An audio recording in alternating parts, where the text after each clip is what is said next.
गिरजा सुन मंगल मूल सुजान अयोध्या दास तुम देव अभय वरदान। जय गिरजापति दीन दयाला सदा करत संतन प्रतिपाला। बालचंद्रमा सोहत नीके कानन कुंडल नाग फणी के। अंग गौर सिर गंग बहाए मुंडमाल तन छार लगाए। वस्त्र खाल बागंबर सोए छवि को देख नाग मुनि मोहे। मैना मात की हवे दुलारी वाम अंग सोहत छवि न्यारी। करत शूल सोहत छवि भारी करे सदा शत्रुन शयकारी। नंदी गणेश सोहे तह कैसे सागर मध्य कमल है जैसे। कार्तिक शाम और गढ़राऊ या छवि को कही जात न काऊ। देवन जब ही जाय पुकारा तब ही दुख प्रभु आप निवारा। किया उपद्रव तारक भारी देवन सब मिल तुम जुआरी। दर्शनान आप पठायो लवनिमेश मह मार गिरायो। आप जलंधर असुर संहारा सुयश तुम्हार विदित संसारा। त्रिपुरासुर सन युद्ध मचाई सभय कृपा कर लीन बचाई। किया तपहि भागीरथ बारी पूरे प्रतिज्ञा दास पुरारी। अड़तान मह तुम सब कहु नाही सेवक स्तुति करत सदाई। वेद नाम महिमा तब गाई अखत अनादि भेद नहीं पाई। प्रगट्यौ तदि मंथन में ज्वाला जले सुरासुर भय विहाला। कीन दया कह कर ये सहाई नीलकंठ तब नाम कहाई। पूजन रामचंद्र जब कीना जीत के लंक विभीषण लीना। सहस कमल में हो रहे धारी कीन परीक्षा तब पुरारी। एक कमल प्रभु राख गोई कमल नयन पूजन जय सोई। कठिन भक्ति देखो प्रभु शंकर बड़े प्रसन्न दिए इच्छित वर। जय जय जय अनंत अविनाशी करत कृपा सबके घटवासी। दुष्ट सकल नित मोहि सतावे भ्रमत रहे मुहि चैन नावे। त्राहि त्राहि में नाथ पुकारो यही अवसर मोहि आनो वारो। लै त्रिशूल शत्रुन को मारो संकट से मोहि आनो उबारो। मात पिता भ्राता सब कोई संकट में पूछत नहीं कोई। स्वामी एक है आस तुम्हारी आय हरऊ अब संकट भारी। धन निर्धन को देत सदाई जो कोई जाचा सदा फल पाई। स्तुति कह विधि करो तुम्हारी क्षमो नाथ अब चूक हमारी। शंकर हो संकट के नाशन विघ्न विनाशन मंगल कारण। योगी सती मुनि ध्यान लगावे सारद नारद शीश नवावे। नमो नमो जय नमः शिवाय सुर ब्रह्मादिक पार न पाए। जो ये पाठ करे मन लाई तापर होत है शंभु सहाई। ऋणिया जो कोई हो अधिकारी पाठ करे तो पावनकारी। पुत्र हो न करे इच्छा कोई निश्चय शिव प्रसाद से होई। पंडित त्रयोदशी को लावे ध्यान पूर्वक होम करावे। त्रयोदशी व्रत करे जो हमेशा ताके तन नहीं रहे कलेसा। धूप दीप नैवेद्य चढ़ावे, शंकर सन्मुख पाठ सुनावे, जन्म जन्म के पाप नसावे, अंतवास शिवपुर में पावे। कहे अयोध्या आस तुम्हारी, आन जान सकल दुख हरो हमारी।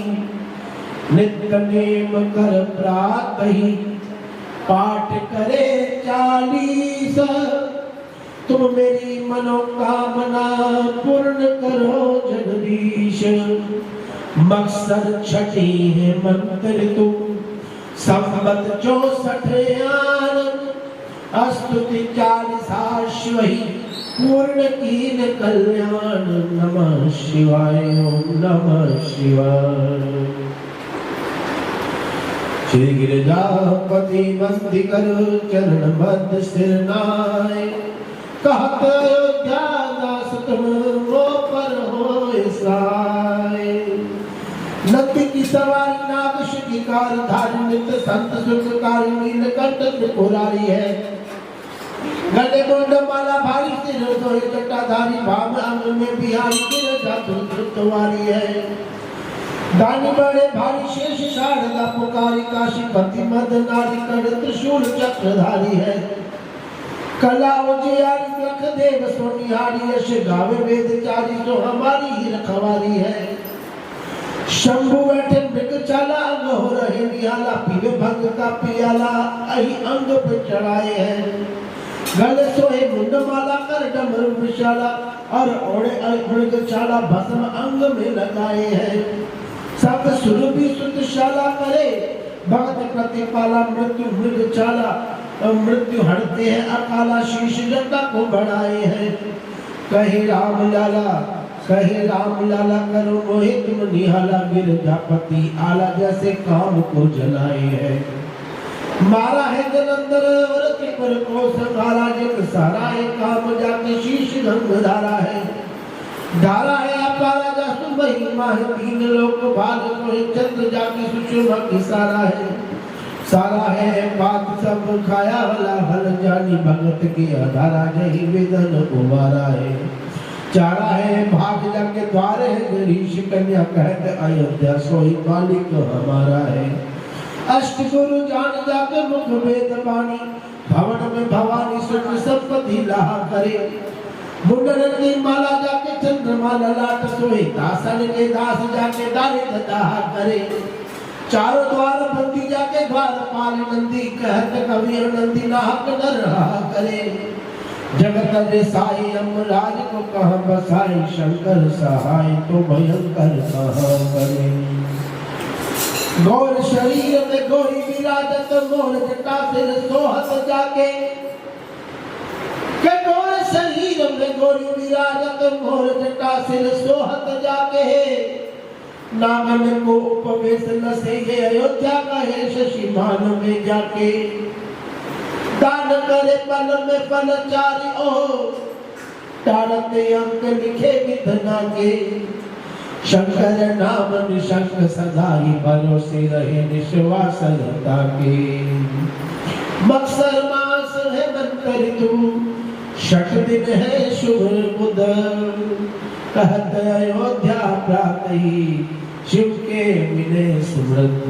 नमः पार्वती पते, हर हर महादेव, हर हर महादेव, हर हर महादेव।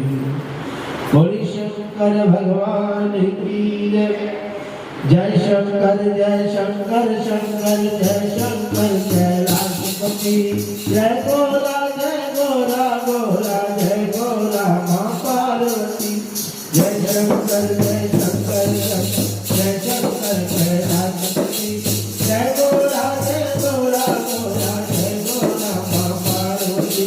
जय शंकर जय शंकर, शंकर जय शंकर, जय गोरा गोरा गोरा, जय गोरा माँ पार्वती। ओ जय गोरा गोरा,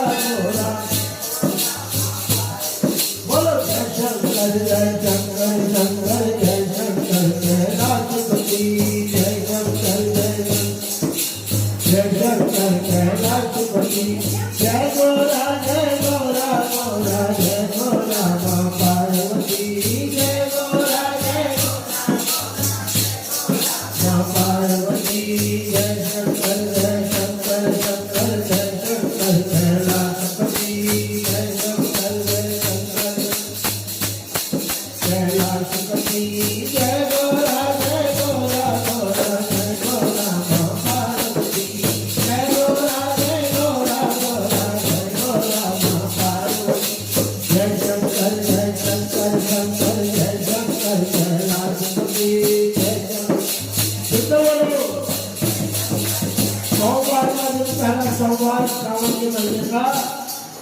शंकर के चरणों में इन्हीं दो मंत्रों से आपने अरदास लगानी है। सोमवार के व्रत का जिसने रखा है, शिव महापुराण का फल उसको बहुत मिलेगा। जय शंकर जय शंकर शंकर जय शंकर जय राष्ट्रपति बोलो।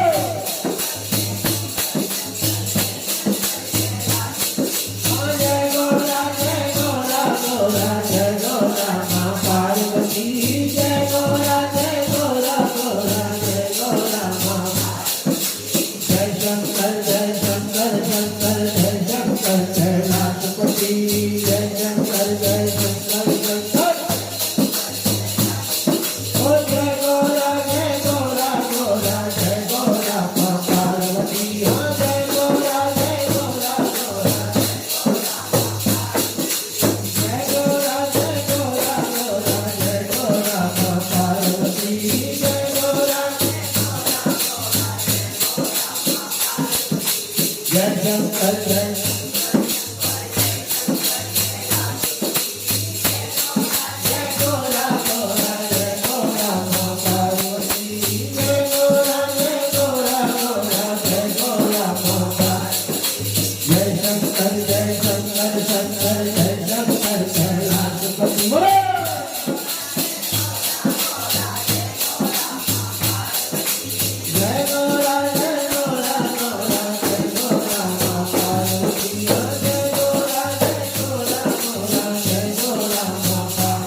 नमः पार्वती पते हर हर महादेव।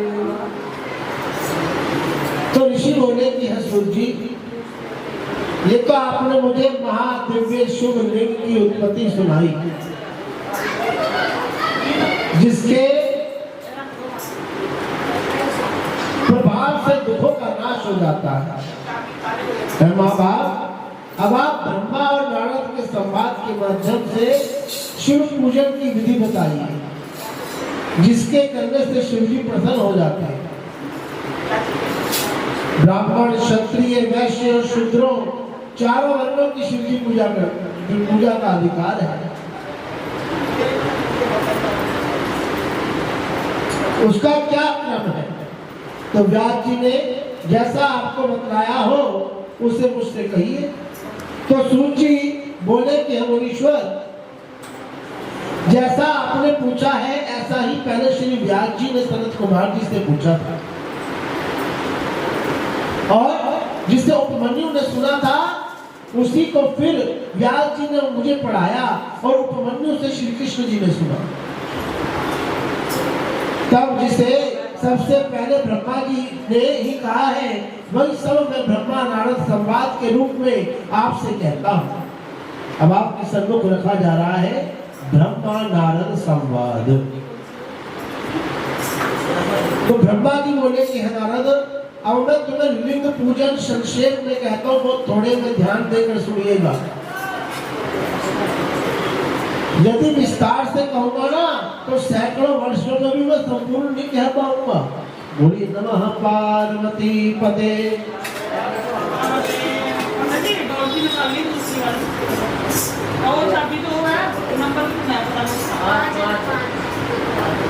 तो शिव जी की पूजा परम भक्ति से करनी चाहिए। इसके करने से सारे अनिष्टों का नाश हो जाता है, मनुष्य को संतान सुख की प्राप्ति होती है। चारों वर्णों को सब कार्यों में सब कामों और अर्थों की सिद्धि के लिए भगवान शिव जी की ही पूजा करनी चाहिए। प्रातःकाल ब्रह्म मुहूर्त में उठकर गुरुदेव और शिव जी का स्मरण करता हुआ सब तीर्थों का स्मरण करें और हरि भगवान का ध्यान करें। साथ ही मेरा और देवताओं तथा मुनियों का भी ध्यान करें। फिर शिव स्तोत्र का पाठ करें और तब उठकर मल त्याग के लिए दक्षिण दिशा को जावे और वहाँ एकांत में मल त्याग करें। और ब्राह्मण हो तो शुद्धि के लिए 5 बार हाथ धोवे, क्षत्रिय 4 बार, वैश्य 3 बार, शूद्र 2 बार हाथ धोवे। गुदा और लिंग में 1 बार, बाएं हाथ में 10 बार, फिर दोनों हाथों में 7 बार मिट्टी लगावे और इसी प्रकार दोनों पैरों में 3 बार लगाकर फिर 3 बार हाथ में लगावे। स्त्रियों को शूद्र की भांति मिट्टी लेकर हाथ पैर धोना चाहिए। फिर अपने वर्ण के अनुसार दातुन करें। दातुन के लिए ब्राह्मण 12 उंगल की, क्षत्रिय 11 उंगल की, वैश्य 10 उंगल की और शूद्र 9 उंगल की दातुन करें। षष्ठी मतलब छठी तिथि, अमावस्या, नौमी और व्रत के दिन रविवार को संध्या के समय और श्राद्ध के दिन दातुन न करें। तीर्थों में सविधि मंत्र सहित स्नान करें। फिर एकांत और उत्तम स्थान में संध्या करें। फिर सविधि शिव जी को पूजे, परंतु पहले गणपति महाराज का पूजन करना चाहिए। गजाननं भूतगणाधिसेवितं कपिलजम्बोफलचारुभक्षणं उमासुतं शोकविनाशकारकं नमामि विघ्नेश्वरपादपङ्कजम्। वक्रतुंड महाकाय सूर्यकोटि समप्रभा निर्विघ्नं कुरु मे देव सर्वकार्येषु सर्वदा।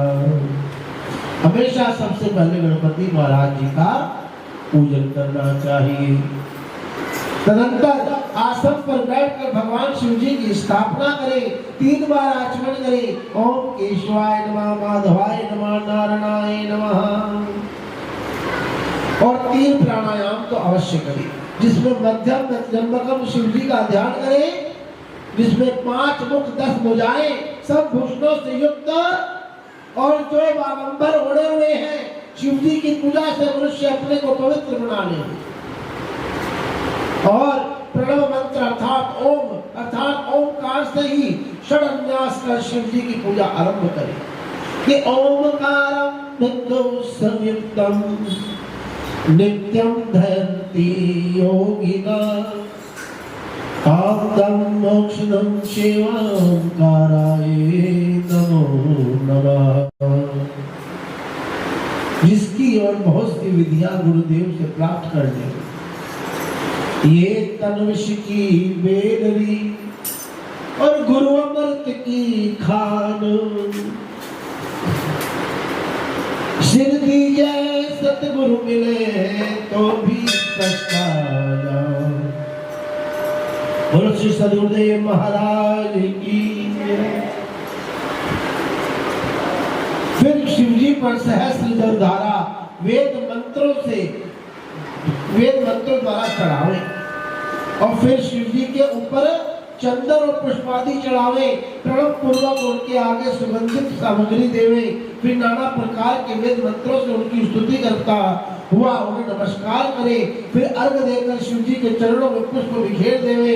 फिर देवेश को प्रणाम कर आत्मा से शिव जी की आराधना करे।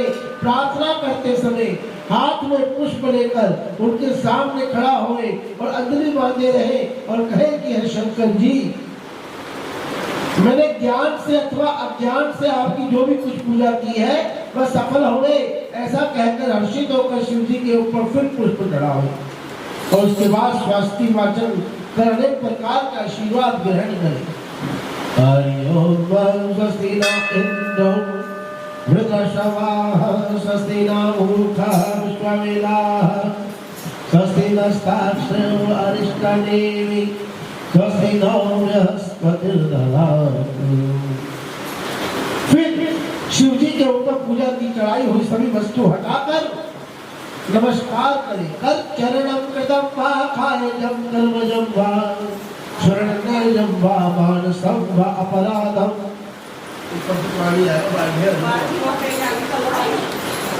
अपराधम मृतम वा सर्वस्वः। जय जय करुणाब्धे श्री उमा महेश्वराभ्यं नमो नमः।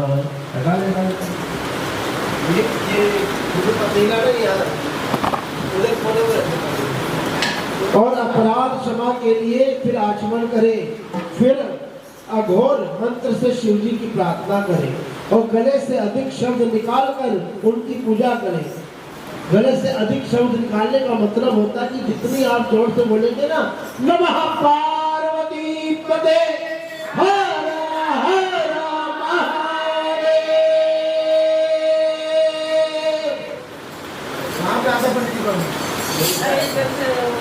फिर अपने समस्त परिवार के साथ शिव जी को नमस्कार कर अत्यंत प्रसन्न होता हुआ सारे कार्यों को सुखपूर्वक करें।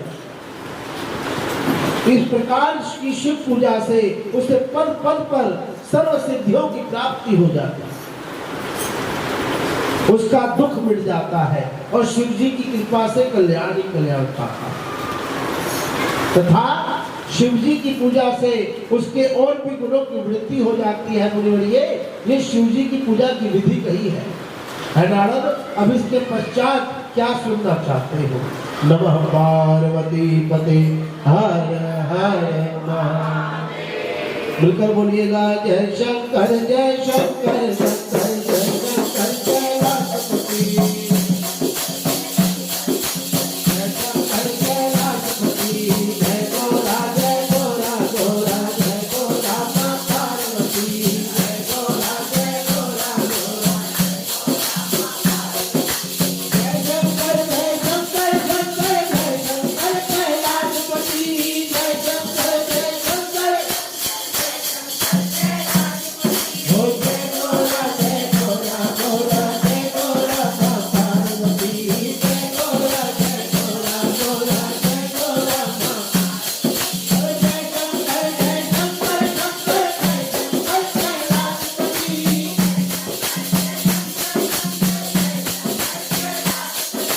जय गोरा गोरा गोरा, जय गोरा माँ पार्वती,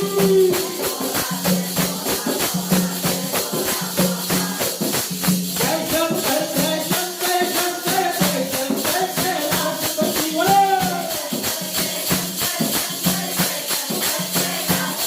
हो जय गोरा गोरा, जय गोरा माँ पार्वती, जय गोरा गोरा, हर हर महादेव शंभो काशी विश्वनाथ गंगे,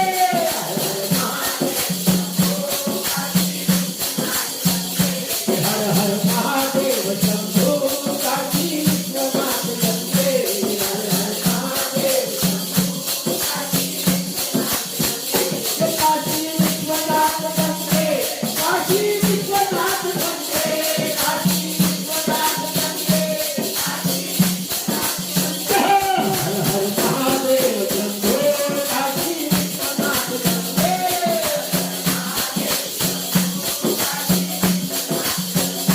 हर हर महादेव शंभो काशी विश्वनाथ गंगे, हर हर महादेव। नमः पार्वती पते हर हर महादेव। तो नारद जी ने कहा कि है ब्रह्मा जी, इसी बात को अच्छी तरह फिर से कहिए, वंस मोर। तो ब्रह्मा जी ने कहा, एक समय में सब ऋषियों को साथ लेकर क्षीर सागर के तट पर भगवान विष्णु की स्तुति करने गया। शांताकारं भुजगशयनं पद्मनाभं सुरेश्वरं विश्वधारं गगनसदृशं मेघवर्णं शुभांगनं लक्ष्मीकान्तं कमलनयनं योगिर्भजमेनम्यं वन्दे विष्णु भवभयहरणं सर्वलोकैकनाथनं। और जब हम सबने उनकी स्तुति की तो उन्होंने शिव जी के चरणों का ध्यान करके प्रसन्न होकर के कहा, है ब्रह्मा आदि देवताओं, तुम लोग क्यों यहाँ आए हो, तुम्हारा क्या कार्य है, मुझसे कहो। तो ब्रह्मा जी कहते हैं कि जब विष्णु भगवान ने इस प्रकार पूछा तो देवताओं ने निवेदन किया कि हमारा दुखों को दूर करने वाली सेवा किसकी करनी चाहिए। तो भगवान बोले, है ब्राह्मण, ये तो तुम पहले भी देख चुके हो और अब भी देखते हो, फिर उसको क्यों पूछते हो, किंतु कार्य में तत्पर तुम्हारे और देवताओं के लिए फिर कहता हूँ सुनो। भगवान शंकर ही सब दुखों के दुख दूर करता और परम सेव्य है। मेरी और विशेषकर ब्रह्मा जी की भी यही सम्मति है कि सुख चाहने वालों को भी कभी शिव जी की पूजा नहीं छोड़नी चाहिए। देवादिदेव महादेव की लिंग पूजा को त्यागने से ही तो ताल के पुत्र भी अपने बांधवों सहित नाश को प्राप्त हो गए थे। इस कारण लिंग मूर्तिधारी का सदैव पूजन करना चाहिए। शिव की पूजा से ही हम तुम सब देवता जो है श्रेष्ठ होते हैं। जब तक हम शंकर जी की पूजा नहीं करेंगे तो किसी देवता को पूजन करने का अधिकार भी नहीं होगा।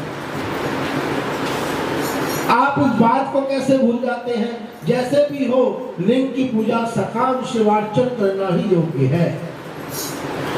वही बड़ी हानि, वही महाछिद्र, वही अंधता और मुक्ता है जिस मुहूर्त और क्षण में शिवार्चन नहीं होता। शिव जी का भक्त कभी भी दुखी नहीं हो सकता। मनुष्य को संसार के सारे सुख तो शिव जी की पूजा से प्राप्त होते ही है, अपितु मुक्ति भी प्राप्त हो जाती है। ब्रह्मा जी कहते हैं कि जब इस प्रकार विष्णु भगवान ने कहा तो देवताओं ने उन हरि को प्रणाम किया और सब कर्मों की सिद्धि के लिए लिंगों की प्रार्थना की। तो भगवान ने विश्वकर्मा को बुलाकर कहा कि मुनि, मैं तो जीवों के उद्धार में लगा हुआ हूँ, तुम मेरी आज्ञा से देवताओं के लिए शिव लिंगों की स्थापना करो। तो ब्रह्मा जी कहते हैं कि विश्वकर्मा ने हरि को आज्ञा से हरि की आज्ञा से देवताओं के लिए लिंगों को कल्पना कर उन्हें वह लिंग प्रदान किए। पद्म राग मणि का लिंग इंद्र को, स्वर्ण का कुबेर को, पीत मणि का धर्मराज को, श्याम मणि का वरुण को, इंद्र नील मणि का विष्णु जी को और स्वर्णमय लिंग ब्रह्मा जी को और चांदी का लिंग विश्वदेवा और वसुओं को बना कर दिया। पीतल का अश्विनी कुमारों को, स्फटिक का लक्ष्मी को, तांबे का आदित्य को, मोती का चंद्रमा को और वज्र लिंग ब्राह्मणों को दिया।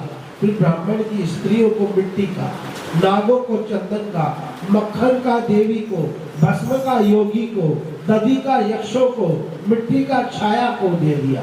इस प्रकार जब सबको लिंग की प्राप्ति हो गई तब विष्णु जी के वचनों को सुनकर देवताओं सहित अपने लोक में आया और सब ऋषि और देवताओं से फलदायक उसकी पूजा विधि को बतलाया और कहा कि जब तक ज्ञान न हो जाए तब तक सभी लोग विधि पूर्वक इस प्रकार लिंगों की पूजा करें, क्योंकि उच्च पद पर चढ़ने के लिए प्रतिमा पूजन परम आवश्यक होता है।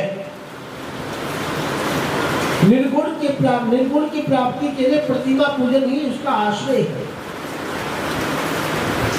इससे सगुण और निर्गुण की प्राप्ति होती है। देवताओं में शिव जी सबसे बड़े हैं, अतः इनके निमित्त प्रतिमा पूजन अवश्य करें। जहाँ जहाँ जैसी भक्ति हो वहाँ वहाँ वैसी पूजा आदि करे। बिना पूजन और दान आदि के पाप लगता है और पूजा आदि करने से ज्ञान रूप रंग की उत्पत्ति होती है और विज्ञान प्राप्त हो जाता है। अतः जब तक गृहस्थ आश्रम से मूल कभी भी तृप्त नहीं होता। विद्वानों को थोड़े ही में ही जान लेना चाहिए कि शिव जी की पूजा करने से सब देवताओं की पूजा हो जाती है। इसलिए सब काम और फलों की प्राप्ति के लिए लोक के कल्याणकारी और सब प्राणियों के हित में तत्पर शिव जी की पूजा करें।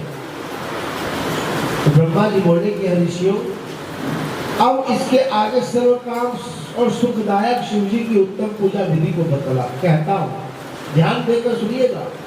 ब्रह्म मुहूर्त में उठकर 4:11 को ब्रह्म मुहूर्त कहा जाता है। प्रातःकाल पार्वती जी सहित शिव जी का स्मरण करना चाहिए और भक्ति पूर्वक हाथ जोड़कर उन्हें सिर झुकावे तथा इस प्रकार प्रार्थना करें कि देवेश है, मेरे देवेश, है हृदय में शयन करने वाले आप उठिए, उठिए, है उमापति आप उठिए और ब्रह्मांड का मंगल कीजिए। धर्म में मेरी प्रवृत्ति, अधर्म से मेरी निवृत्ति कीजिए।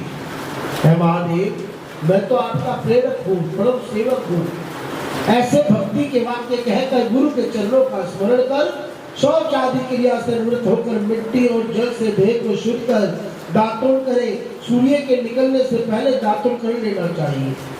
जल से 16 बार कुल्ला करे तथा छठी बार षष्ठी आदि यम की तिथि नौमी को रविवार हो तो इन दिनों में दातुन नहीं करना चाहिए। नौमी तिथि हो और रविवार का दिन हो तो उसमें दातुन नहीं करना चाहिए। नदी अथवा घर में यथा समय स्नान करने में देश काल के अनुसार स्नान करें। रविवार, श्राद्ध, संक्रांति तथा ग्रहण, महादान, तीर्थ तथा व्रत के दिन गरम जल से स्नान न करें तथा अपवित्र होने पर भी गरम जल से ना नहावें। क्रम से वारों को देखकर ही तेल लगावें, फिर पूर्व दिशा को मुख करके स्नान करें और ऋषियों तथा पितरों की प्रसन्नता के लिए तर्पण करें। धुला हुआ वस्त्र धारण करें, फिर भृगचर्म आदि पर बैठकर आसन लगाकर त्रिपुंड लगावें। भस्म के अभाव में जल ही त्रिपुंड लगा लेना चाहिए। अगर आपको भस्म नहीं मिलती है तो जल को ऐसे ले लो और ऐसे पी मत जाए, वही त्रिपुंड वही भस्म। त्रिपुंड धारण कर रुद्राक्ष धारण करें, फिर अपने सब कर्मों की सिद्धि के लिए शिव जी की आराधना करें। फिर मंत्र पूर्वक 3 बार आचमन करें। ओम केशवाय नमः, माधवाय नमः, नारायणाय नमः। ये मैं बार-बार आपको आचमन का मंत्र बता रहा हूं। अथवा गंगा बिंदु ऐसा कहता हुआ 1 बार आचमन करें। अगर ये 3 नहीं बोल सकते तो गंगा बिंदु। फिर गुरु से सीखे हुए विधान से यथाशक्ति सब पूजन सामग्रियों को शिव जी के समीप स्थापित करें और दृढ़ता पूर्वक जल, गंध, अक्षत से युक्त एक अर्घ पात्र लेकर उपचार की पूर्ति के लिए दक्षिण भाग में स्थापित कर गुरु को स्मरण कर भेंट की एक मुद्रा दिखाकर सिंदूर आदि पदार्थों से विघ्ननाशक शिव जी की पूजा करें। फिर द्वार पर स्थित महोदर नामक द्वारपाल की पूजा करें। पश्चात सती पार्वती की पूजा करें और उन पर चंदन, कुमकुम, अनेक प्रकार के धूप दीपों से उनकी और नाना प्रकार के नैवेद्यों से शिव जी की पूजा करें। देखो यहाँ कहीं भी अगरबत्ती का नाम नहीं आ रहा, अगरबत्ती का नाम कहीं भी नहीं आ रहा। धूप, दीप, नैवेद्य, धूपम दक्षामि दीपम अग्रामि नैवेद्याम समर्पयामि पुष्पम समर्पयामि पूगीफलम कापरफलम ऋतुफलम गंधम अक्षतम। ये सब चीजों को समर्पयामि समर्पण करना चाहिए, पर इसमें कहीं भी अगरबत्ती का नाम नहीं आता। इसको समझना चाहिए ना। इस प्रकार गुरु मुख से और भी जो बहुत सी पद्धतियां और पूजा प्रकार है सीख कर वेद मंत्रों से शिव जी को स्नान कराकर उनकी पूजा कर गुरु के उपदिष्ट मार्ग से मंत्र का उच्चारण कर यथा संख्या यथा ज्ञान मंत्र विधि कर नाना प्रकार के स्तोत्रों से प्रतिपूर्वक शिव जी की स्तुति करें। फिर धीरे धीरे शिव की परिक्रमा करें।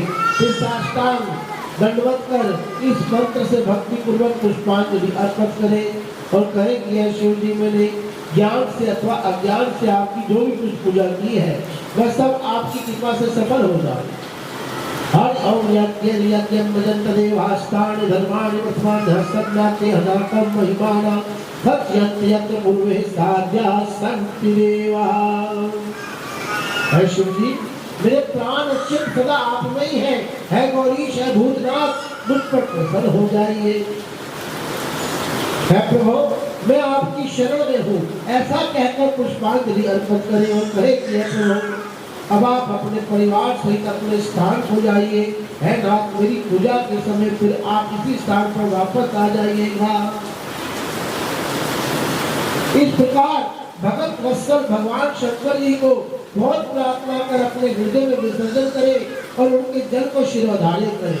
कई लोग कहते हैं ना कि भगवान शंकर की पूजा करें, ये पूजा पाठ का सामान चलाते से विसर्जन कहाँ करके आए, अपने हृदय में विसर्जित करें। ऐसा मन में सोच लो कि आपने उनको विसर्जित कर दिया है, वो तभी विसर्जित हो जाते हैं। थोड़ा सा खड्डा खोलो और उसके अंदर वो सामान को विसर्जित कर दो, या तो खाद बना दो, पौधों में डाल दो। हवन इत्यादि हम करते हैं, जो उसकी राख होती है उसको पौधों में डाल दो, उससे बढ़कर तो कोई खाद ही नहीं है। मुनियों, इस प्रकार शिव जी की पूजा की और विधि मैंने तुमसे कही है। अब आगे और क्या सुनने की इच्छा है वह भी कहिए, पर साथ साथ में ये भी कहिए, जय शंकर जय शंकर शंकर जय शंकर कैलाशपति।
ऋषियों ने कहा कि व्यास जी के शिष्य है महाभाग, अब आप कृपा करके ये बताइए कि शिव जी की किन किन फूलों से पूजा की जाती है। जरा ध्यान से सुन लो,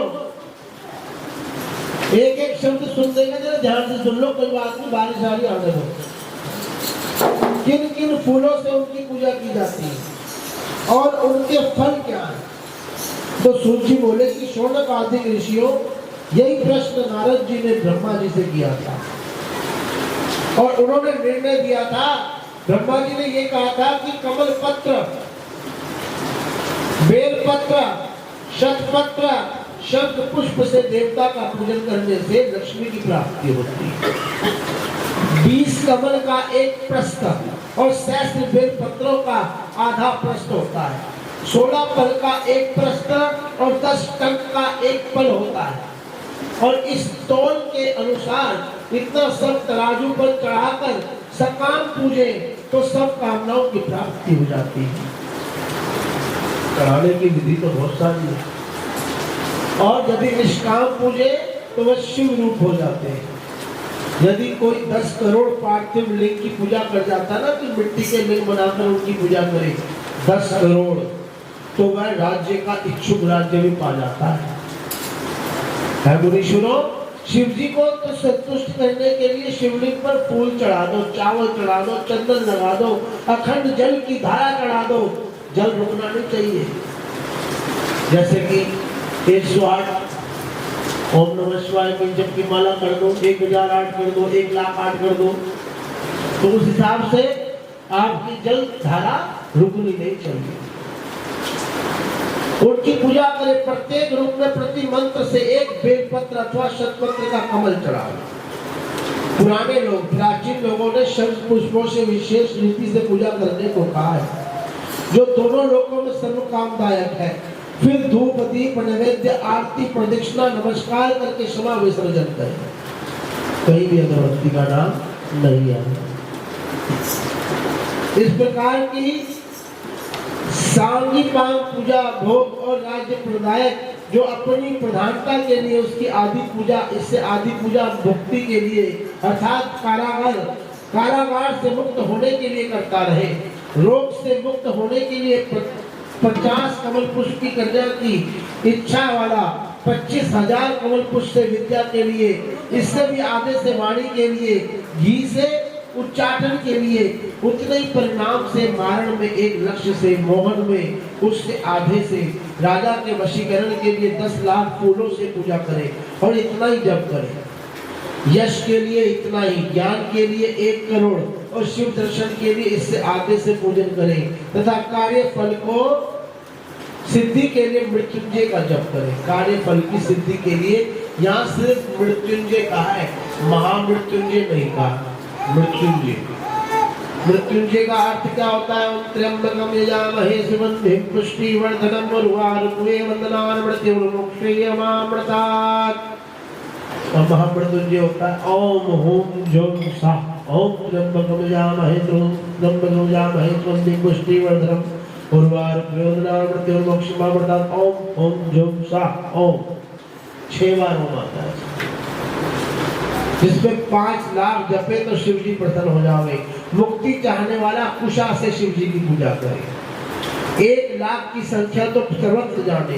आयु का इच्छुक 1 लाख दुर्वा से और पुत्र का इच्छुक 1 लाख फूलों से, जिसकी डंडी लाल हो, लेकर शिव जी की पूजा करे। और तुलसी से पूजे तो भुक्ति मुक्ति प्राप्त हो जावे। प्रताप के लिए आपके फूल, जवा पुष्प से पूजे तो शत्रु का नाश हो जावे और कनेर के पुष्प से पूजे तो रोग दूर हो जावे। मनुष्य को वस्त्र संपत्ति की कमी ना रहे। हार श्रृंगार के फूलों से भी भगवान शंकर की पूजा होती है। हार श्रृंगार के फूलों से, हार श्रृंगार के फूल से पूजे तो सुख संपत्ति बढ़े। राई के फूलों से पूजे तो शत्रु की मृत्यु होवे। और यदि इसके 1 लाख फूल चढ़ा देवे तो बड़ा फल प्राप्त होता है। ऐसा कोई फूल नहीं है जो शिव जी को प्रिय ना हो, चंपा और केतकी को छोड़कर। चंपा का और केतकी का फूल भगवान शंकर पर नहीं चढ़ता। सब फूल शिव जी पे चढ़ सकते हैं। अब चावलों के चढ़ाने का प्रमाण फल सुनो। चावलों को चढ़ाने से लक्ष्मी की वृद्धि होती है, किंतु चावल अखंडित होवे और विधि पूर्वक भक्ति से चढ़ाओ, तो इसकी भी 1 लाख संख्या हो या 6 प्रस्थ या 3 प्रस्थ या 2 पल हो। चावल द्वारा प्रधानता रुद्र को पूजे और उस पर एक सुंदर वज्र शिव जी के ऊपर चढ़ावे। चावल चढ़ाने का यही सुंदर विधान है। फिर उनके ऊपर एक श्रीफल, नारियल, गंधम पुष्पमारीच्य समर्पयामि, फिर धूपम दीपम नैवेद्यम देकर पूजन का फल प्राप्त करें। 2 रुपया मासे की संख्या से दक्षिणा देवे। यथाशाक्य अपनी इच्छा अनुसार दे सकते हैं और विधान दे। इस प्रकार जब अंग सहित मंत्र पूर्वक शिव जी की लक्ष्य पूजा हो जावे तो 12 ब्राह्मणों को भोजन अवश्य करावे। यहाँ मंत्र की 108 विधियां कही गई है। 1 लाख पल तिल चढ़ाना तो महापाप नाश हो जाता है। 11 पल अर्थात 64 मासा 1 लाख तिल के बराबर होता है। हित कामना के लिए पूर्ववत पूजन करे, ब्राह्मणों को भोजन करावे। ऐसा करने से बड़े पातक से उत्पन्न दुखों का शीघ्र ही नाश हो जाता है। 1 लाख या 8 प्रस्थ जो चढ़ावे तो स्वर्ग की और सुख की वृद्धि होती है। इस प्रकार प्रत्येक कार्यों के लिए प्रत्येक विधि से भगवान शंकर की पूजा होती है, उसे करना चाहिए।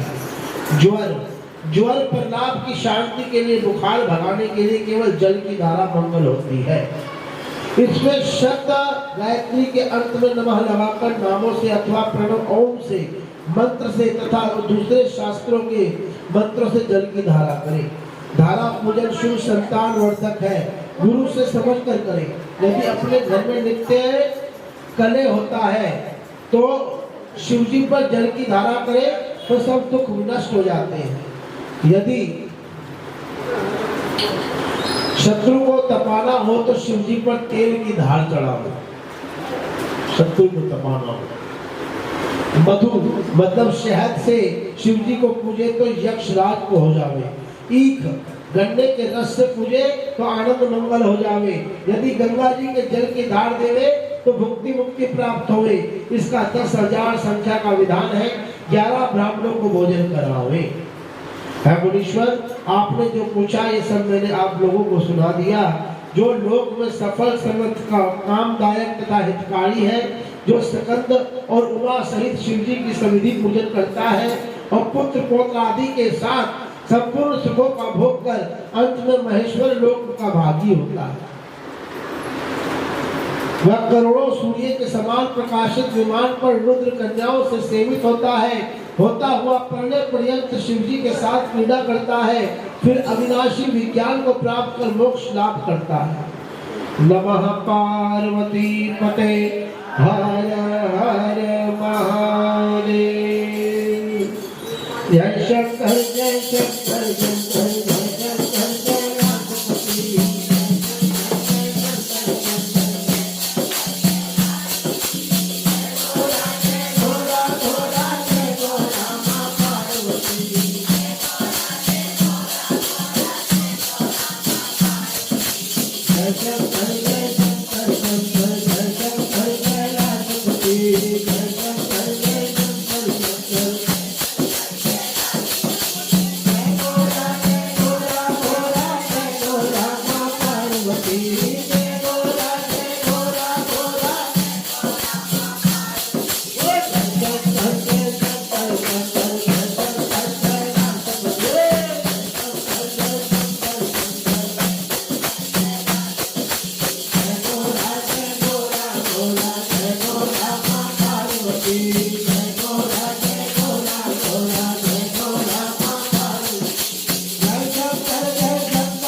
नारद जी बोले कि सर्वश्रेष्ठ ब्रह्मा जी, आपने हमको जो अद्भुत और परम पवित्र कथा सुनाई है उसके लिए आपको हम बार बार धन्यवाद देते हैं।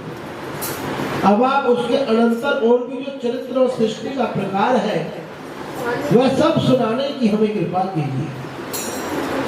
तो सूर्य जी बोले कि ये तो आपने अच्छी बात पूछी है, आपके पश्चात जो कुछ हुआ और जैसे मैंने सुना है वैसा मैं आपसे कहता हूँ। ब्रह्मा जी बोले, जब सनातन शिव जी अंतर ध्यान हो गए तब मैं और विष्णु जी अत्यंत सुख को प्राप्त हुए। फिर मैंने हंस का और विष्णु जी ने वाराह का रूप धारण कर सृष्टि के लिए लोकों की रचना करने का विचार किया। इस पर नारद जी ने पूछा कि आप दोनों ने अन्य रूपों को छोड़कर हंस और वाराह का रूप ही क्यों धारण किया, इसका क्या कार्य था?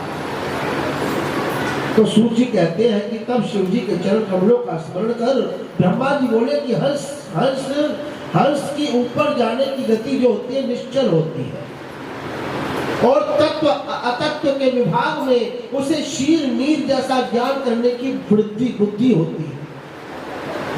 हंस ज्ञान और अज्ञान के तत्व का निर्णय करने में समर्थ होता है और इसी कारण मुझ ब्रह्मा ने हंस का रूप धारण किया और वाराह की गति नीचे जाने में निश्चल होती। इसी कारण विष्णु जी ने वनचारी वाराह का रूप धारण किया और इस रूप द्वारा विष्णु जी ने भवकल्प वाराह कल्प रचना चाहा। उसी दिन से वह वाराह कल्प कहलाया है। नारद, तुम्हारे एक प्रश्न का उत्तर तो हो चुका है। अब सृष्टि की रचना विधि सुनो। जब शिवजी अंतर ध्यान हो गए तब मैं शिवजी को नमस्कार कर विष्णु जी के ज्ञान को प्राप्त हुआ। मेरा मन सृष्टि करने में लग गया। फिर उपदेश कर विष्णु जी भी अंतर ध्यान हो गए। ब्रह्मांड से बाहर निकल वैकुंठ गए। तब जो मैंने सृष्टि की कामना से शिव और विष्णु का स्मरण कर पहले जल का निर्माण किया था और जल में एक अंजलि जल डालकर 24 तत्वों वाला एक अंड प्रकट किया जो फिर विराट हो गया। उसके विराट होने से मुझे बड़ा संशय हुआ। उसके लिए मैंने 12 वर्ष तक एक कठिन तप किया। उस तप में मैंने केवल विष्णु जी का ही ध्यान किया। तब विष्णु जी प्रकट होकर मेरे अंगों को स्पर्श करते हुए बोले कि है ब्राह्मण, मैं तुम पर बड़ा प्रसन्न हूँ, तो शिव जी के प्रसाद से मेरे लिए कुछ भी अधेय नहीं है, जो चाहो मुझसे वर मांगो। तो मैंने कहा शिव जी ने मुझे आपके ही आश्रित किया है और उन्होंने जो कहा है वही मैं तुमसे मांगता हूँ। ये जो 24 तत्वों वाला अंड विराट हो गया है और इसमें चेतना नहीं दिखाई दे रही है, इसको आप चैतन्य कर दीजिए। तो तब शिव जी का ध्यान कर विष्णु जी अंतर स्वरूप से उस अंड में प्रवेश कर गए। फिर तो उस अंड से सहस्त्रों सिर, सहस्त्रों नेत्र, सहस्त्रों चरण सहित अवयव निकल कर पृथ्वी को चारों ओर से घेर लिए। तो विष्णु जी 7 लोकों के अधिपति हो गए। तो शिव जी ने उन्हें अपने कैलाश के ऊपर स्थान दिया। कैलाश वह स्थान है जिसका कभी भी नाश नहीं हो सकता। सुतरा में सृष्टि रचने लगा। तब पहले पाप की सृष्टि उत्पन्न हुई जिसमें अविद्या और तम की प्रधानता थी। उसमें मैंने स्थावरों की रचना की। फिर मैं मुख्य सृष्टि की रचना के लिए शिव जी का ध्यान करने लगा। तब तिरछे चलने वाले जीव प्रकट हो गए। इनसे भी मुझे संतोष न हुआ। तब मैंने सात्विक की देवताओं की सृष्टि की, परंतु इसमें भी कार्य साधन नहीं हुआ। अतः मैंने शिव जी की आज्ञा से रजोगुण वाली मनुष्यों की सृष्टि की। इस प्रकार जब मेरी 5 प्रकार की सृष्टि हो गई तब मैंने सर्गों की रचना का विचार किया। तब महासर्ग, सूक्ष्म भौतिक सर्ग, तीसरा वैकारिक सर्ग उत्पन्न हुआ। फिर वैकारिक सर्ग से प्राकृतिक सृष्टि 8 प्रकार की हुई और जब इसी प्रकृति में विकृति हुई तब नवा कुमार सर्ग हुआ जिसका वर्णन कठिन है करना। फिर उपयोगी द्विजात्मक सर्ग हुआ जिसमें सनक आदिकों का महान कुमार सर्ग हुआ। ये सनक आदिक मेरे ही ऐसे मानस पुत्र हुए जिनमें की महान वैराग्य संपन्न था। जब मैंने उनसे सृष्टि रचने को कहा तो उन्होंने वैराग्य दिखाया। इसमें मुझे अत्यंत क्रोध आया, यहाँ तक कि मेरे नेत्रों से आंसू की बूंदें तक टपकने लग गई। तब विष्णु भगवान जी ने आकर मुझे समझाया कि शिव जी का तप करो। तो मैंने बड़ा भारी तप किया।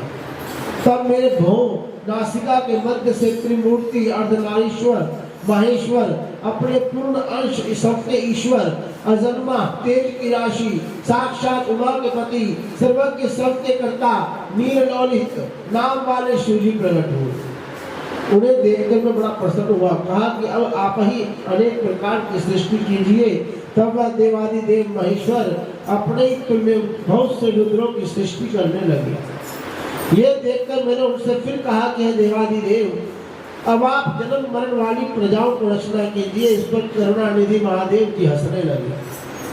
बोले कि नहीं, मैं ऐसी अशोभन सृष्टि न करूंगा। जो कि कर्मवश दुख के सागर में पड़े रहे। मैं तो दुखियों का उदाहरण हूँ और उनकी अच्छी तरह गुरु मूर्ति के द्वारा ज्ञान प्राप्त कराता हूँ। अतः दुख रूप वालों को प्रजा का निर्माण आप ही कीजिए। मेरी आज्ञा से तुम्हें माया ना बांधेगी, नहीं होगी। तो ब्रह्मा जी ने कहा कि ऐसा कहते हुए नीललोहित भगवान शंकर शीघ्र ही अंतर्ध्यान हो गए। नमः पार्वती पते हर हर जय शंकर जय शंकर शंकर जय शंकर कैलाशपति जय शंकर जय शंकर जय गोरा गोरा जय गोरा माँ पार्वती जय गोरा गोरा जय शंकर जय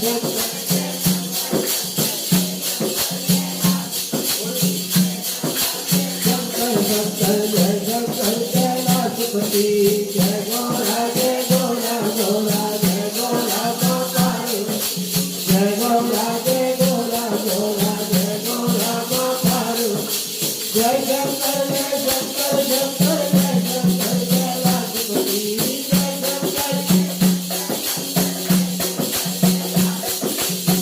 गोरा गोरा जय गोरा माँ पार्वती जय गोरा गोरा नमः पार्वती पते हर हर महादेव। ब्रह्मा जी बोले कि इसके 50 शब्द आदि पंचभूतों द्वारा पंजीकरण करके उनसे स्थूल आकाश वायु अग्नि जल पृथ्वी पर्वत समुद्र वृक्ष आदि और काल आदि से युग पर्यंत कालों की भी मैंने रचना की तथा सृष्टि बहुत से पदार्थों को मैंने रचा। परंतु जब इसमें भी मुझे संतोष ना हुआ तो मैंने अम्बा सहित शिव जी का ध्यान कर सृष्टि के अन्य पदार्थों की रचना की और अपने नेत्रों से मरीचि को, हृदय से भृगु, सिर से अंगिरा को और कान से मुनिश्रेष्ठ पुलह और उदान से पुलस्त्य, समान से वशिष्ठ और अपान से ऋतु को, कानों से अत्रि को, प्राण से तत्व को, गोदी से तुम नारद को और अपनी छाया से कदर्व मुनि को उत्पन्न किया। साथ ही सब साधनों का भी साधन धर्म की भी मैंने अपने संकल्प से, धर्म को भी मैंने अपने संकल्प से उत्पन्न किया। तब मैं कृतार्थ हुआ। फिर मैंने अपना 2 रूप किया। मैं आधे से नारी और आधे से पुरुष हुआ, जिसमें परम साधक पुरुष स्वयंभू मनु और शत्रुपा नाम वाली योगिनी एवं तपस्विनी व नारी हुई, जिस परम सुंदरी को ग्रहण कर मनु ने विवाह की विधि से मैथुन द्वारा सृष्टि को उत्पन्न किया। तब उससे मनु जी ने प्रियव्रता और उतानपाद नामक 2 पुत्र तथा आकृति, देवहूति और प्रसूति नामक 3 कन्याएं उत्पन्न की और आकृति को रुचि नामक मुनि को, देवहूति को कदर्व मुनि को दे दिया तथा उतानपाद की छोटी बहन प्रसूति को दक्ष प्रजापति को दे दिया, जिसको संतानों से चराचर जगत भर गया। फिर आकृति में रुचि द्वारा दक्षिणा युक्त यज्ञ और यज्ञ के दक्षिण में 12 पुत्र उत्पन्न हुए। फिर देवहूति में कदर्व मुनि से कपिल मुनि उत्पन्न हुए और इधर दक्ष के 24 कन्याएं उत्पन्न हुई, जिसमें से दक्ष ने श्रद्धा आदि के 13 कन्याओं को धर्म को दे दिया, जिनके नाम ये है श्रद्धा, लक्ष्मी, धृति, तृष्टि, मेघा, क्रिया, बुद्धि, लज्जा, वसु, शांति, सिद्धि और कीर्ति। फिर इनसे छोटी 11 कन्याओं ख्याति, सत्यथ, संभूति, स्मृति, प्रीति, क्षमा, सन्नति, अंगिरा, मुनि, पुलस्त्य, पुलह, ऋतु, अत्रि, वशिष्ठ, वही और पुत्र को दे दिया, जिनकी संतानों से त्रिलोकी भर गई। फिर तो शिव जी की आज्ञा से प्राणियों के कर्म अनुसार असंख्य जातियों की भी उत्पत्ति हुई और जिसमें ब्राह्मण श्रेष्ठ हुए। कल्प भेद से दक्ष के 60 कन्याओं की भी उत्पत्ति कही गई है और जिनकी संतानों से पाताल से लेकर सत्य लोक तक इतरातर जगत व्याप्त हो गया तथा कुछ भी शून्य न रहा। इस प्रकार शिव जी की आज्ञा से ब्रह्मा जी ने सृष्टि की रचना की। सदा शिव ने त्रिशूल के अग्रभाग से सती की रक्षा की, जिन्हें स्वर्गव्यापी विष्णु ने अपने प्रभाव से पहले ही निर्माण किया था।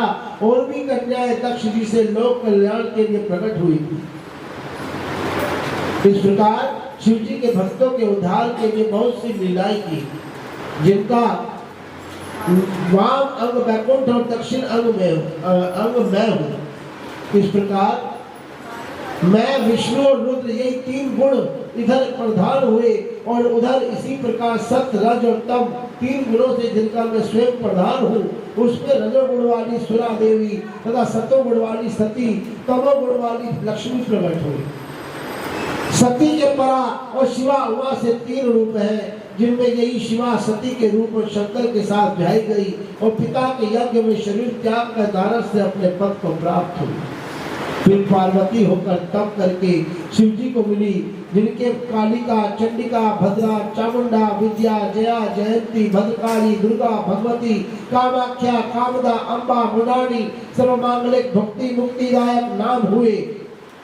फिर तो ये तीनों गुणमयी देवियों और गुणमय तीनों देवताओं ने मिलकर अनेकों प्रकार की उत्तम सृष्टि की है। बड़ी उत्तम, इस प्रकार तुम्हारे लिए मैंने सृष्टि का प्रकार कहा।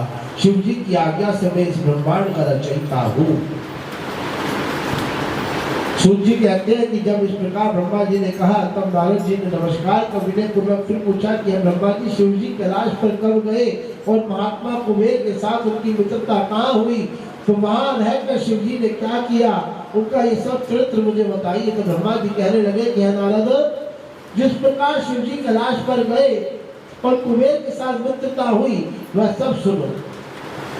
कामपल्लिय नगर में एक यज्ञदत्त नाम का ब्राह्मण रहता था, जो यज्ञ विद्या में पारंगत था। उसके गुणनिधि नामक एक पुत्र था, जिसकी आयु उस समय 8 वर्ष की थी। उसका यज्ञोपवीत तो हो चुका था जनेऊ, तथा उसने भी बहुत सी विद्याएं सीखी, परंतु पिता से छिपकर वह क्या हो गया, जुआरी, खेल कूद में संलग्न, गाने बजाने वालों का साथी हो गया। उसने ब्राह्मणों के आचार त्याग कर सत्या वंदनादि से रहित होकर ब्राह्मणों की निंदा में रत और पाखंडियों तथा भांडों का साथ कर लिया था। माता के कहने पर भी वह पिता के समीप नहीं जाता और पिता को तो घर के कार्यों और दीक्षा आदि संलग्न रहा करता। और जब तक आकर अपनी स्त्री से पूछा कि इस समय गुरुनिधि कहाँ गया है, तो वह ये कह देती कि इसी समय कहीं बाहर गया है, कहीं स्नान या देवताओं के पूजन के लिए गया होगा। एक ही पुत्र वाली होने के कारण वह माता दीक्षित को ठग लेती थी। निदान गृह सूत्र के अनुसार दीक्षित ने उस पुत्र का विवाह भी करा दिया। माता नित्य पुत्र को समझाती थी कि तुम्हारे पिता बड़े ही महात्मा और क्रोधी भी है, तुम अपनी बुरी आदतों को छोड़ दो, अन्यथा जब तक तुम्हारे इस चरित्र को जान लेंगे तब तुझको और मुझको दोनों को मारेंगे। तुम्हारा कुल बड़ा पवित्र है, तुम ये जुआ आदि निंदक कर्म क्यों करते हो? है पुत्र, इसे त्याग कर दे दे, कहीं तुम्हारा कल्याण है। परंतु कहाँ की बात, माता के समझाने का उस पर कुछ भी असर प्रभाव नहीं पड़ा। तो एक दिन उसने घर में रखी हुई पिता के हाथ की अंगूठी को चुरा लिया, किसी जुआरी के हाथ में दे दिया। और देवयोग दीक्षित ने उस अंगूठी को जुआरी के हाथ में देख लिया। उसने पूछा तो उसने कहा, मैंने कोई तुम्हारी चोरी थोड़ी ना की है, किंतु तुम्हारे पुत्र ने लाकर दिया है। तो ये अंगूठी ही नहीं, किंतु उसने और जुआरियों को भी बहुत सा धन लाकर दिया है। परंतु आश्चर्य है कि तुम जैसा पंडित अपने पुत्र को क्यों नहीं जान सका। लज्जा के मारे दीक्षित का सिर झुक गया। वह सिर झुकाए और वस्त्र से अपना मुख ढककर ढके हुए अपने घर गया और घर में जाकर पत्नी से बोला कि दीक्षित की धूर्त पत्नी, भला ये तो कहो कि ये वह तेरा गुरुनिधि पुत्र कहाँ है? वह कहीं भी हो, किंतु मेरी अंगूठी कहाँ है, जिसे उल्टन करते समय तूने मेरे हाथ से ले ली थी?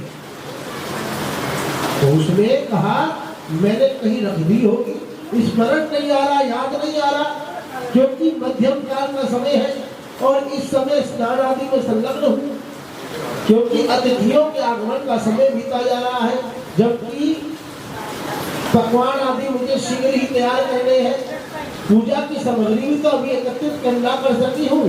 तो दीक्षित ने कहा सत्य है, सत्य है असत पुत्र को उत्पन्न करने वाली तू बड़ी सत्यवादिनी है।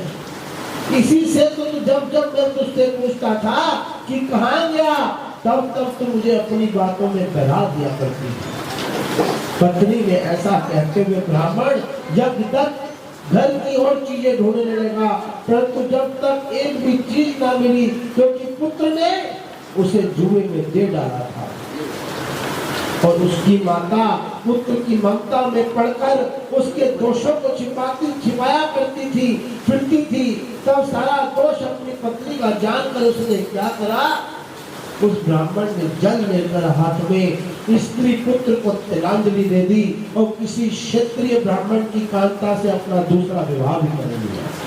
नमः पार्वती पते हर हर महादेव। ब्रह्मा जी ने कहा कि नारद, जब ये समाचार दीक्षित के पुत्र को मिला तो वह ग्रह त्याग कर कहीं दूर जाकर अपने भविष्य की चिंता करने लगा। कभी माता की ममता का स्मरण, कभी पिता की धर्मज्ञता और कभी अपनी मूर्खता पर पश्चाताप भी करता था। निदान भूख प्यास से पीड़ित संध्या समय एक शिव मंदिर के पास जाकर बैठ गया, जहाँ शिवरात्रि के व्रत में शिव जी के पूजन हेतु सब परिवार समस्त सामग्रियों से युक्त होकर आया। जब वह सब प्रकार की शिव का पूजा कर चुके, घर से लाए हुए पकवान आदि उन पर चढ़ा चुके, तब भूख से पीड़ित यज्ञदत्त का पुत्र उसे कैसे ग्रहण करे। उसके लिए वह मंदिर की आड़ में छिप गया। मंदिर की आड़ में छिपकर सब देखता रहा। जब वह लोग पकवान आदि चढ़ाकर किंचित विश्राम करने लगे तो उनकी आंखों से झपकी आते आते यज्ञदत्त का पुत्र धीरे से उठकर मंदिर में प्रवेश कर गया और जो कुछ भोग चढ़ाया हुआ था सब लेकर चंपत हो गया। किंतु उसी क्षण उसके पैर की धमधमाहट से सुनकर वह सोए हुए लोग जाग उठे और चिल्लाते हुए तथा दौड़ते हुए उसका पीछा किया। नगर के लोगों ने भी उसे खदेड़ा और नगर के रक्षकों ने तो उसे भागते हुए को ऐसा मारा कि वह क्षण भर में ही अंधा हो गया। क्षण भर में ही अंधा हो गया। अभी तक उसने उस नैवेद्य को खाया भी नहीं था कि इतने में यम के दूतों ने आकर उसे बांध लिया। परंतु जो ही उसे ले जाना चाहते थे कि दिव्य विमान पर बैठे हुए शूलधारी शिव जी के पार्षद भी उसे लेने के लिए वहां पर आ गए।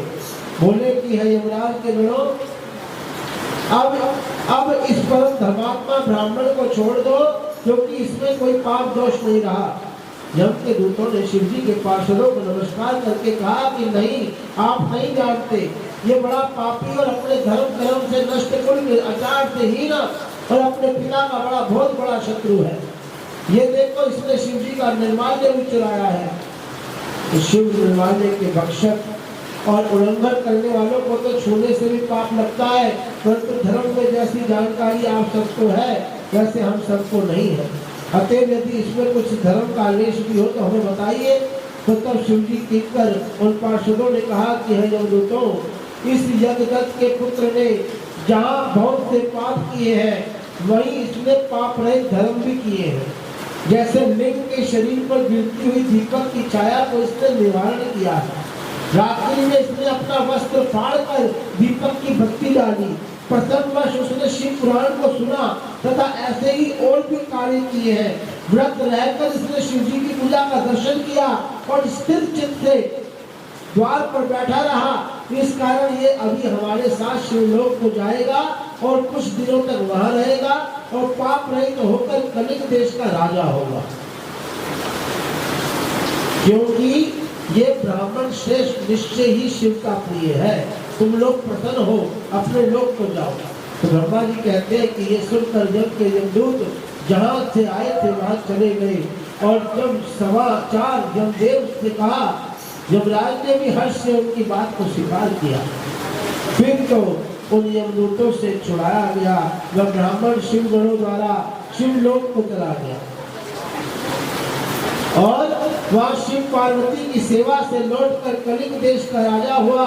वहाँ उसका नाम अरिंदम पड़ा। उसने अपने राज्य में शिव भक्ति का अच्छा प्रचार और प्रसार किया और शिव मंदिर में रत्नों के दीपक जलाते रहने से वह अलकापति हुआ। शिव जी की थोड़ी सी भी सेवा बहुत फलदायक हुई। यज्ञदत्त के पुत्र गुरुनिधि का ये चरित्र जो सुनेगा उसकी सब कामनाएं पूर्ण होगी, उसे बड़ा संतोष प्राप्त होगा। है ब्राह्मणों, है ऋषियों, अब जिस प्रकार देवताओं के शिव जी ने कुबेर से मित्रता की थी उस आख्यान को भी मैं तुम्हें सुनाऊंगा। नमः पार्वती पते हर हर महादेव। जय शंकर जय शंकर शंकर जय शंकर जय पार्वती।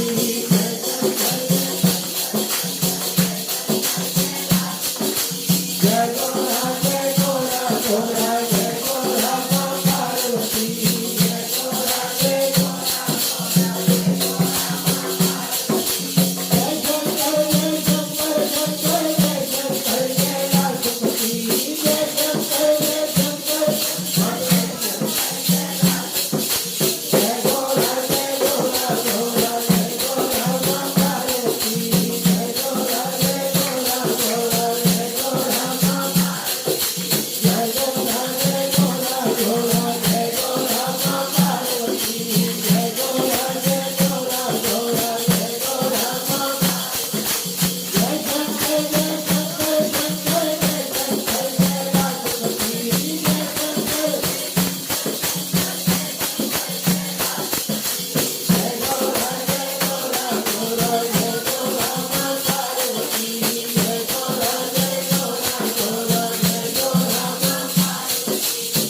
पार्वती पते हर हर महादेव।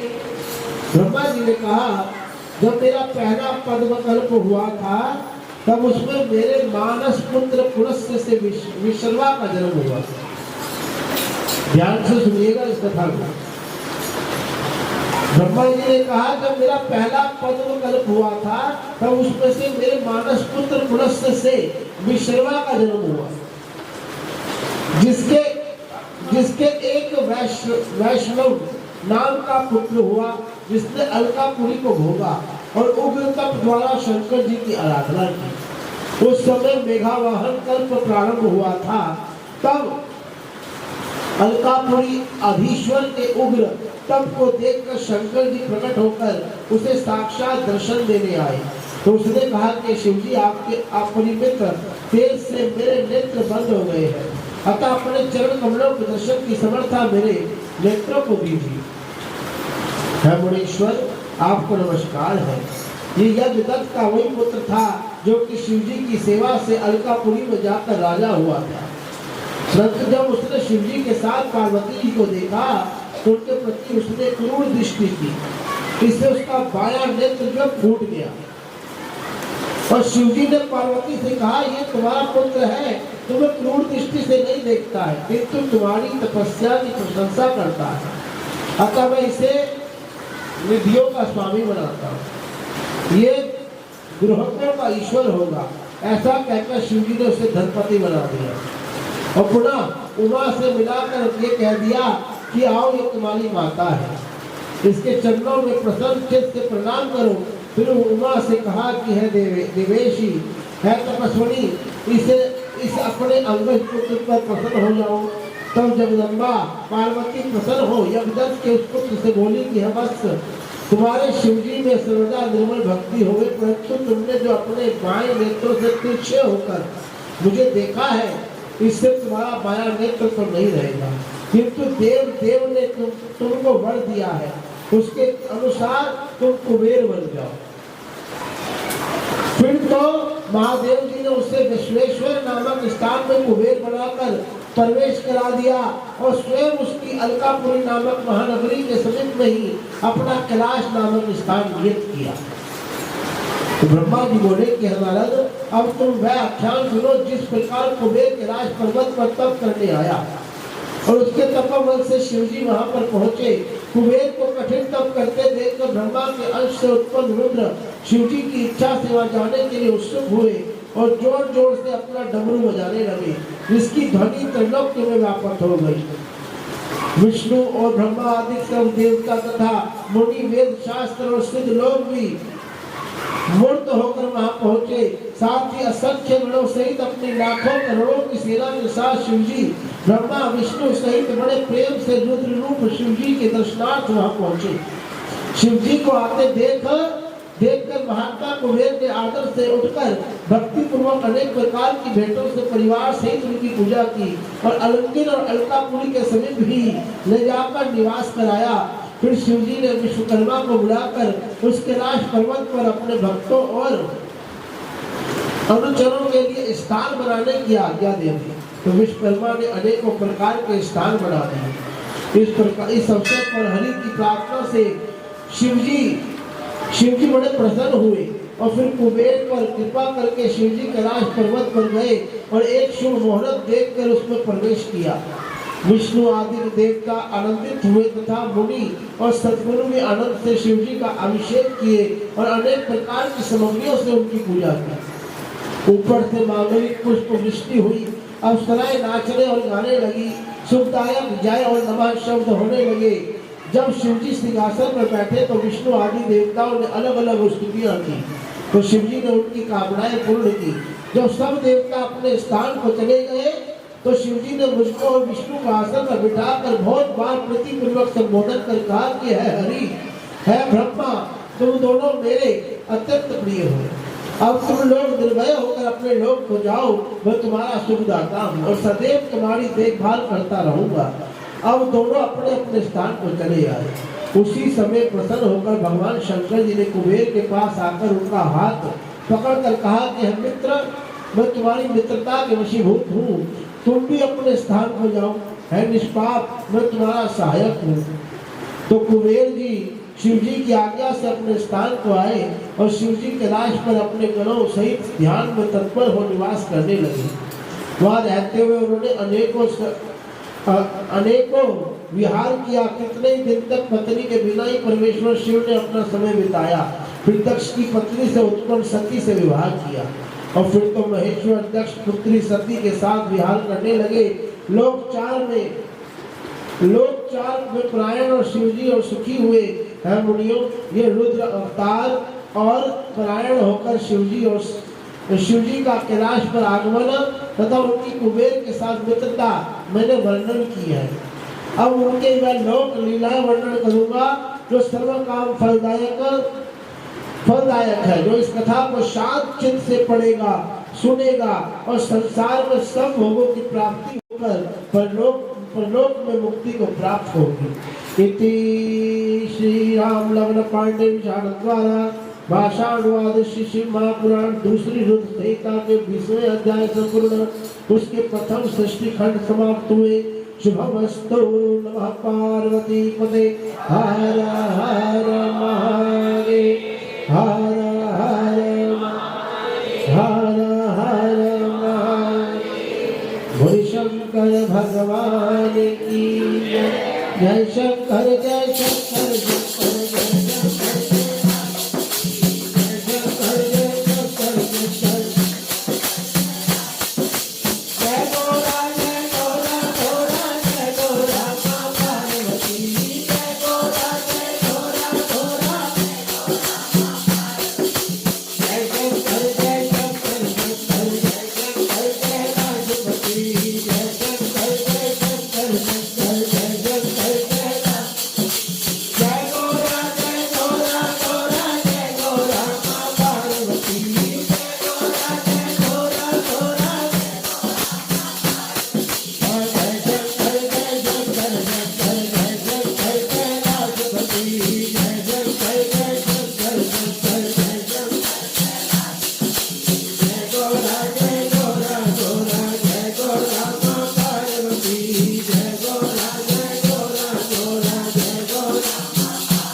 हो जय